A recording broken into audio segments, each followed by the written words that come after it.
વડાપ્રધાન નરેન્દ્ર મોદી ફરી એક વખત વિશ્વના સૌથી લોકપ્રિય લોકશાહી નેતા તરીકે ઉભરી આવ્યા છે.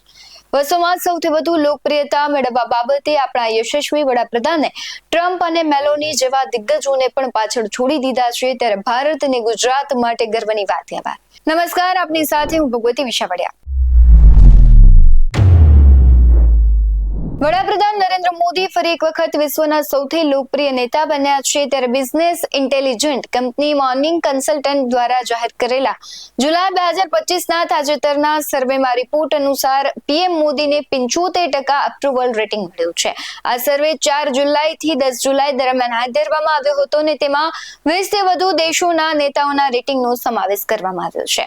Business intelligence company morning consult દ્વારા 4 જુલાઈથી 10 જુલાઈ દરમિયાન વિશ્વના સૌથી લોકપ્રિય લોકશાહી નેતા પર સર્વે હાથ ધરાયો, જેમાં 20 થી વધુ દેશોના જે નેતાઓ છે તેને રેટિંગનો સમાવેશ કરવામાં આવ્યો અને મોર્નિંગ કન્સલ્ટ દ્વારા જાહેર કરેલા રિપોર્ટ અનુસાર પીએમ મોદી પ્રથમ સ્થાને છે, જ્યારે દક્ષિણ કોરિયાના રાષ્ટ્રપતિ લી જેમ્યુંગ છે તે બીજા સ્થાને છે, જેમને 59% અપ્રુવલ રેટિંગ મળ્યું છે.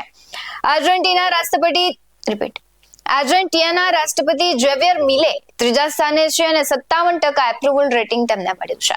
ભાજપના આઈટી સેલના વડા અમિત માલવિયાએ પણ પોતાની પોસ્ટમાં આ રિપોર્ટનો ડેટા શેર કર્યો છે. ત્યારે મોર્નિંગ કન્સલ્ટ દ્વારા જાહેર કરાયેલા રિપોર્ટ મુજબ પીએમ મોદી પહેલા સ્થાને છે, જ્યારે બીજા સ્થાને દક્ષિણ કોરિયાના રાષ્ટ્રપતિ અને ત્રીજા સ્થાને આર્જેન્ટિના રાષ્ટ્રપતિ ઝેવિયર છે તે ત્રીજા સ્થાને છે અને તેમના પછી કેનેડાના માર્ક કાર્ની જેમને 56% અને ઓસ્ટ્રેલિયાના એન્થોની આલ્બેનીઝ 54% છે.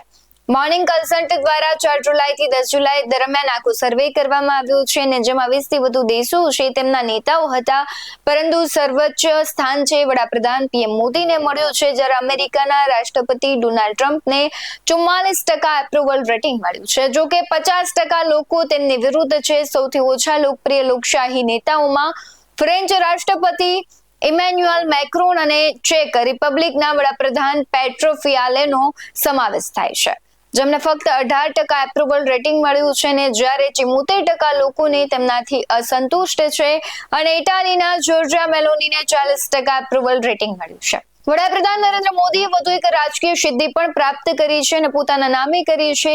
તેમણે ઇન્દિરા ગાંધીનો રેકોર્ડ પણ પાછળ છોડીને ભારતના બીજા સૌથી લાંબા કાર્યકાળ નિભાવનારા વડાપ્રધાન બન્યા છે. 25 જુલાઈ 2025 વડાપ્રધાન મોદીએ પોતાના કાર્યકાળના 4078 દિવસ પૂરા કરી લીધા છે, જેમના ઇન્દિરા ગાંધી જાન્યુઆરી 1966 થી માર્ચ 1977 સુધીમાં 4077 દિવસોનો કાર્યકાળ પાછળ રહી ગયો છે. નરેન્દ્ર મોદીએ 2001માં ગુજરાતના મુખ્યમંત્રીના રૂપમાં પોતાના રાજકીય યાત્રાની શરૂઆત કરી. ત્યારબાદ તેમણે 13 વર્ષ સુધી ગુજરાતની કમાન સંભાળી અને 2014માં પહેલી વખત તે દેશના વડાપ્રધાન બન્યા.